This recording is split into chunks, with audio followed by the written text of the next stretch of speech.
How to sell your domain name on GoDaddy. Hey guys, in this video, I will share with you a step-by-step guide on how to sell your domain on GoDaddy auction. First of all, go to Google and type GoDaddy domain auction. You will land on this page and just scroll down a bit until you see this option. Click on it. Now you can see that you first need to join the membership to sell your domain.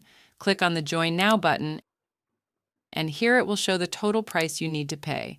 Click on I'm ready to pay and pay the amount with your card. In the next step, you need to determine the worth of your domain so you can set up the initial price for your domain in the auction.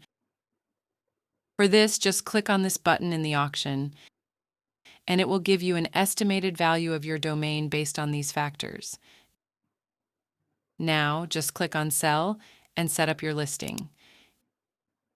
Here you need to fill in these details, like your starting price, category of your domain, and you can use keywords to increase the visibility of your domain in the auction.